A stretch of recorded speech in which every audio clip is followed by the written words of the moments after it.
عن عبد الله بن عمرو بن عاص رضی اللہ تعالی عنہما ان النبی صلی اللہ علیہ وسلم امرهم ان یجهز جیشا. عبداللہ بن عمرو بن عاص رضی اللہ عنہ فرماتے ہیں کہ رسول کریم صلی اللہ علیہ وسلم نے مجھے حکم دیا کہ میں لشکر تیار کروں. فنفدت الابل، مجاہد زیادہ تھے، اونٹ کم پڑ گئے. فامرہ ان یاخذ علی قلائص صدقہ، تو سرکار نے مجھے فرمایا کہ صدقہ کے جانوروں کے بدلے میں جانور خرید. فکان یاخذ البعیر بالبعیرین الی ابل الصدقہ، تو وہ ایک اونٹ کے بدلے میں فکان یاخذ البعیر، ایک اونٹ لیتے تھے 2 اونٹوں کے بدلے میں. یعنی حدیث کا مطلب یہ ہے، اس حدیث پہ عمل نہیں ہے، یہ حدیث منسوخ ہے. یہ منسوخ ہے، یا یہ جو حدیث ہے یہ سود کی حرمت سے پہلے کی ہے.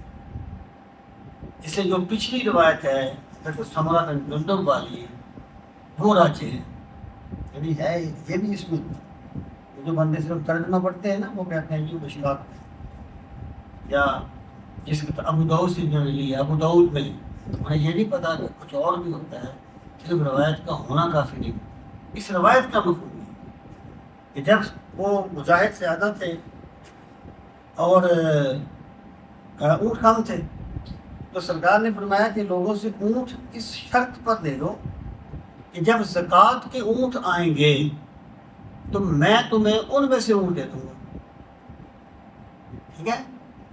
اچھا، اب یہ کس لیے یہ حدیث، اس حدیث پہ عمل نہیں ہے؟